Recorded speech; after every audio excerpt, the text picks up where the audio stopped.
স্বাগত দীপ্ত সংবাদে আপনাদের সাথে আছে আমি তানিয়া আফরিন। শুরুতেই জানাবো সংবাদ শিরোনাম। নওগাঁয় প্রথমবারের মতো সরিষা ফুল থেকে মধু সংগ্রহ করে লাভবান হচ্ছেন অনেক কৃষক। পটুয়াখালীর কুয়াকাটায় মাসব্যাপী পর্যটন মেলায় ঐতিহ্যবাহী নানা জমজমাট আয়োজন। অনেক মজা পেয়েছি। এই মেলাটা অনেক সুন্দর করে সাজানো হয়েছে, অনেক জায়গায় ঘোরাফেরা করছে, অনেক ভালো লাগছে। এবং চট্টগ্রামে গোয়েন্দা সংস্থার সদস্য পরিচয়ে ডাকাতির সময় 12 জনকে আটক করেছে পুলিশ।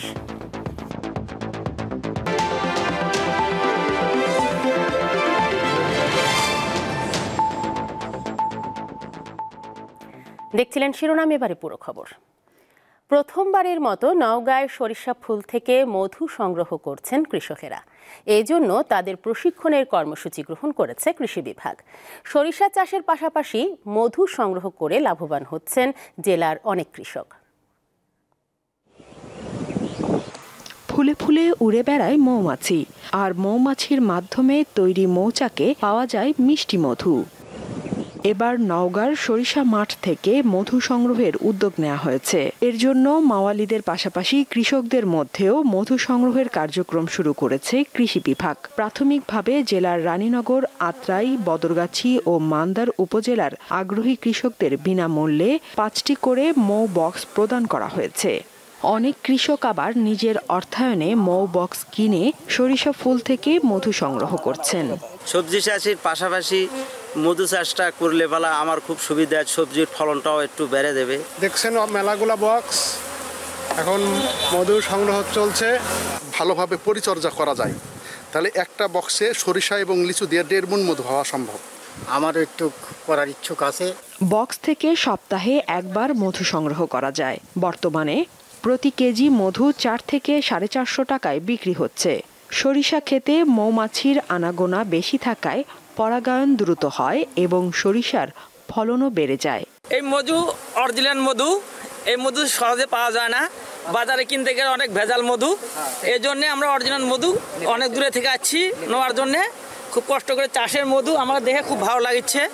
বাজারে সচরাচর চকলেট এবং চিনি মিশ দেয়। আমি এখানে প্রায় 30 কিলোমিটার রাস্তা এখানে আসছি মধু নেওয়ার জন্যে। চলতি মৌসুমে জেলার 11টি উপজেলার 60,100 হেক্টর জমিতে সরিষা চাষ হয়েছে। এখন পর্যন্ত 8,000 মৌ বক্স স্থাপনের মাধ্যমে 30,000 কেজি মধু সংগ্রহ করা হয়েছে। এতে করে মধু পাওয়ার পাশাপাশি আমাদের মৌমাছি থাকায় আমাদের সরিষার যে ফার্টিলাইজেশন বা এটা ভালো হচ্ছে এবং এতে করে 10 থেকে 15% আমাদের সরিষার উৎপাদন বৃদ্ধি পাবে। এবছর নওগাঁ জেলা থেকে 2,69,083 কেজি সরিষা মধু সংগ্রহের লক্ষ্যমাত্রা নির্ধারণ করা হয়েছে।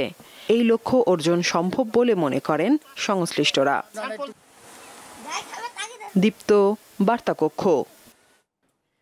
চাঁপাইনবাবগঞ্জের তেলকুপি সীমান্তে ভারতীয় সীমান্তরক্ষী বাহিনী বিএসএফ এর গুলিতে হাবিল নামের এক যুবক আহত হয়েছেন।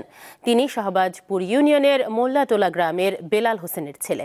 59 বিজিবি ব্যাটালিয়নের অধিনায়ক লেফটেন্যান্ট কর্নেল গোলাম কিবরিয়া জানান, গত রাত 3:30টার দিকে 6 থেকে 7 জন চোরাকারবারি ভারতের অভ্যন্তরে প্রবেশ করার সময় বিএসএফ টহল দল তাদেরকে লক্ষ্য করে কয়েক রাউন্ড গুলি ছোড়ে। এ সময় হাবিল নামের একজন গুলিতে আহত হন। তাকে হাসপাতালে চিকিৎসা দেয়া হচ্ছে।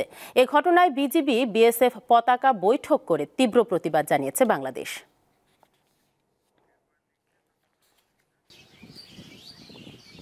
এবারে কেওয়াই স্টিল চট্টগ্রাম সংবাদ।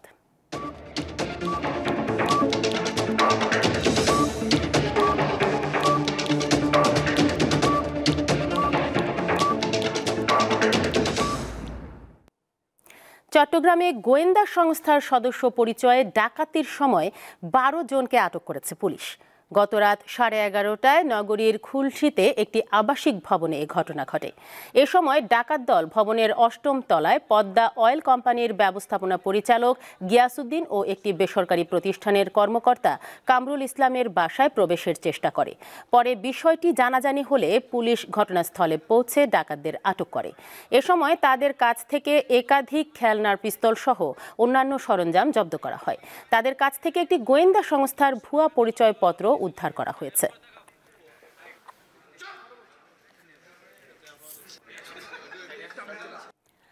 ঢাকা বিশ্ববিদ্যালয়ে 2024-25 শিক্ষাবর্ষে কলা, আইন ও সামাজিক বিজ্ঞান ইউনিটের অনার্স ভর্তি পরীক্ষা অনুষ্ঠিত হয়েছে।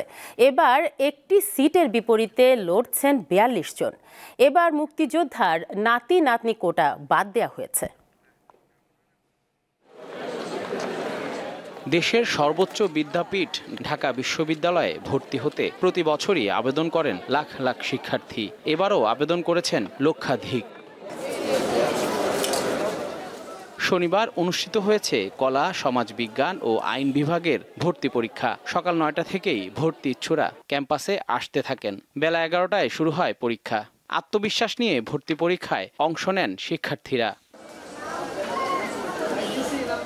পরীক্ষা শুরুর কিছুক্ষণ পর কলাভবনে হল পরিদর্শন করেন বিশ্ববিদ্যালয়ের উপাচার্য।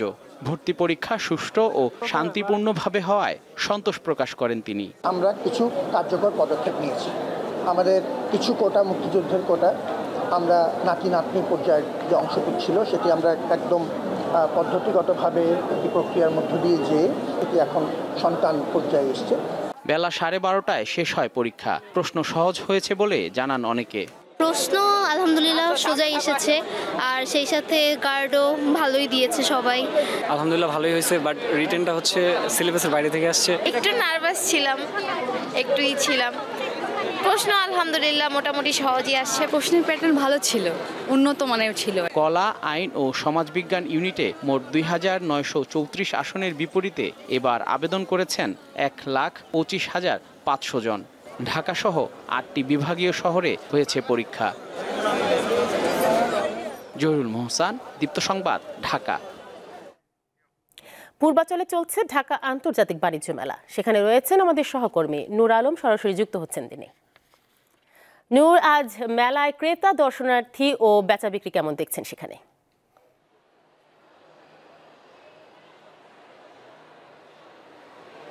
তানিয়া, আপনি জানেন যে আজকে যে 29তম ঢাকা আন্তর্জাতিক যে বাণিজ্য মেলা অনুষ্ঠিত হচ্ছে পূর্বাচলে, আজকে 25তম দিন এবং সাপ্তাহিক ছুটির দিন। এবং আমরা কিন্তু দুপুরের পরপর থেকেই কিন্তু এই ঢাকা আন্তর্জাতিক যে বাণিজ্য মেলা যে পূর্বাচলের যে এক্সিবিশন সেন্টার রয়েছে সেখানে অনুষ্ঠিত হচ্ছে এবং সেখানে কিন্তু আমরা আছি। এবং যেটা দেখছি যে আসলে ক্রেতা এবং দর্শনার্থী যেটাই বলেন না কেন, সবার কিন্তু আসলে আমরা দেখছি যে যেহেতু মেলা একেবারে শেষ পর্যায়ে, সেহেতু কিন্তু সব ধরনের এখানে ক্রেতা, যেমন বিশেষ করে আজকে যেটা দেখছি যে ফার্নিচার যে দোকানগুলো রয়েছে বা শোরুমগুলো রয়েছে, তারা এখানে প্যাভিলিয়ন দিয়েছে। তাদের প্রতিটি প্যাভিলিয়নই আসলে ক্রেতা এবং দর্শনার্থীদের ভিড় কিন্তু অনেক। হয়তোবা এখানে যেহেতু এক্সিবিশন করা হচ্ছে, সেহেতু আসলে পণ্যগুলো এখান থেকে সরাসরি কেউ কিনতে পারছেন না, তারা কোনো মেমোর মাধ্যমে কিনছেন এবং তারা ট্রান্সপোর্টের মাধ্যমে সেই তাদের যে পছন্দের যে পণ্যটি, সেই পণ্যটি কিন্তু তারা তাদের গৃহে নিয়ে যাচ্ছে। যেহেতু আসবাবপত্র হচ্ছে যে গৃহস্থলী জিনিস সাজানোর জন্য একটি বড় একটি সেই জন্য কিন্তু আমরা যেটা দেখেছি শেষ মুহূর্তে কিন্তু আসলে একটু ছাড়ের ব্যবস্থাও রয়েছে এবং ক্রেতারা তারা বলছে হয়তো কিছু কিছু পণ্যের উপর দাম একটু বেশি এবং অনেক, তবে যেটা রয়েছে তারা বলছে যে বাজারের উপর ডিপেন্ড করে কিন্তু দামটা অনেকে কেউ বলছে বেশি রয়েছে, আবার কেউ কম রয়েছে। অর্থাৎ বিভিন্ন মানুষের কিন্তু মতামত কিন্তু ভিন্ন। তা নিয়ে আমার কাছে এই ছিল যে 29তম যে ঢাকা আন্তর্জাতিক বাণিজ্য মেলা, তার ছুটির দিনের সর্বশেষ। নূর, আপনাকে ধন্যবাদ। সিরিজের তৃতীয় ও শেষ ওয়ানডেতে ওয়েস্ট ইন্ডিজ নারী দলের কাছে 8 উইকেটে হেরে 2027 ওয়ানডে বিশ্বকাপে সরাসরি খেলার সুযোগ হাতছাড়া করল বাংলাদেশ। টসে জিতে ব্যাট করতে নেমে শুরুতে উইকেট হারালেও ফারজানা হক, শারমিন আক্তারের 68 রানের জুটিতে 118 রানের সংগ্রহ পায় বাংলাদেশ। ফারজানা 22 আর শারমিন করেন 37 রান। জবাবে 2 উইকেট হারালেও কিয়ানা জোসেফের 39 ও ডিয়ান্দ্রা ডটিনের 33 রানের ইনিংসে ভর করে সহজ জয় নিশ্চিত করে উইন্ডিজরা। বিশ্বকাপে খেলতে হলে এখন 6 দলের একটি বাছাই পর্ব খেলতে হবে। শেষ করব দীপ্ত সংবাদ, তবে যাবার আগে সংবাদ শিরোনামগুলো জানাবো আরও একবার। নওগাঁয় প্রথমবারের মতো সরিষা ফুল থেকে মধু সংগ্রহ করে লাভবান হচ্ছেন অনেক কৃষক। পটুয়াখালীর কুয়াকাটায় মাসব্যাপী পর্যটন মেলায় ঐতিহ্যবাহী নানা জমজমাট আয়োজন। এবং চট্টগ্রামে গোয়েন্দা সংস্থার সদস্য পরিচয়ে ডাকাতির সময় 12 জনকে আটক করেছে পুলিশ।